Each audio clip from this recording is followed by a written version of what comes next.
Hi traders, I will start a new video series about news trading, and it is because I know that many traders and YouTubers are talking about news trading and how it is impossible to make money with news trading, or it is impossible to establish a system that can work on news trading and not just some gambling when you just take a trade when there's a high impact news event, because that is not news trading. And they are right at most of the things, but news trading is actually not something from the devil, that it is not something that you can't do.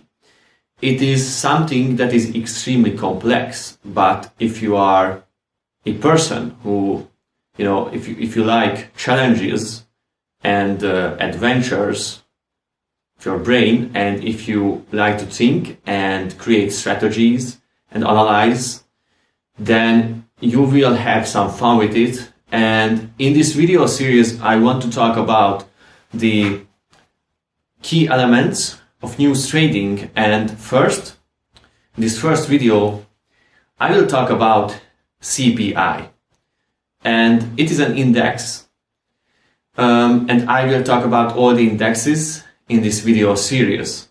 And the first is CPI. So CPI means Consumer Price Index, and I will just go through this index, simple basic rules, why it is important, and basically I will talk about all the indexes in this video series that you will have to analyze back and see if there are some correlations between the certain ranges of price changes of the index and how the price reacted to these certain changes.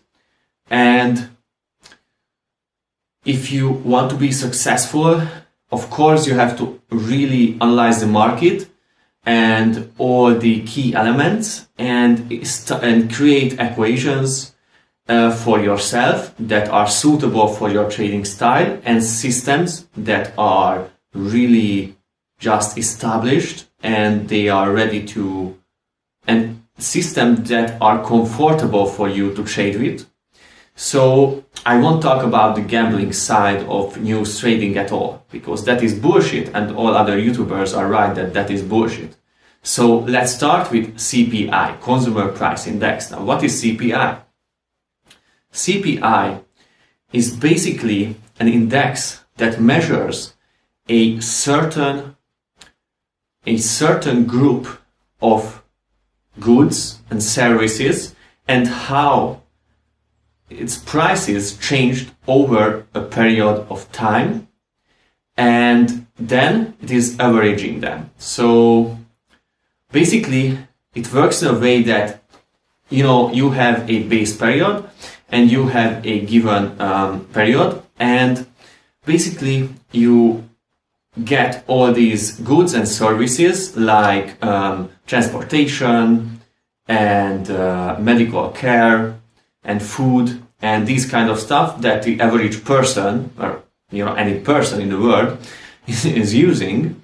And then you calculate the difference between the prices based on a range, a period range, and then you average each of them, and you will get a good measurement of the buying power, and therefore basically the index is most widely used to identify inflation and deflation.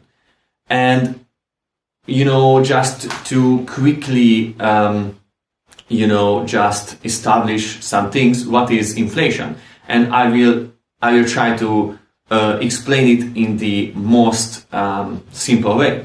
So inflation is basically the decrease of buying power, and the decrease of, so we have a certain currency, and with the unit of a certain currency, you can buy less stuff. And it is it is an oversimplification of inflation, but it is for first, it is what you should know about it. So basically, inflation can mean a general rise in prices and a decline of a country's purchasing power. And so what this index is, so it basically uses a wide variety of individuals' data and with with different incomes. So because if without that, it couldn't be a good index for a country's economy. And so, and also it includes retired people, but it doesn't count the, for example, people in mental hospitals and stuff. So it really focuses on mostly the workforce, but retired people as well. And so it gives a good measurement of a country's economical health and stuff. And the thing is that CPI can mean when there is a healthy economy. Of course, we are not talking about some extreme stuff, but when there is a greater CPI, compared to the previous period, it doesn't necessarily mean that the economy will fail. But when there is a crisis or there is a crash, usually it means that, and there is an extreme inflation, and a high CPI over and over again on a monthly basis, it will mean that the economy is in a really bad situation, and it has a high probability to fail. But if there is a healthy economy and there's a raise in interest rates, and the CPI is higher, it doesn't mean that the economy will fail. It actually means that the economy is in a good health. So you have to take into consideration this thing as well, because I see that most of the time people try to really just oversimplify these things, and they just, when the CPI is higher, the country's purchasing power and economy will go down, and you take a sad trade, but it is not always the truth. And so you have to take a look at all the different kind of indexes and data, and this is why I will make videos of all the different indexes, so you can actually analyze all of them and combine in one equation or one system, strategy, and not just one, because it is like with indicators. If you use just one indicator in a robot or something, you will probably fail, because it is a high probability that it will give you just a part of the truth.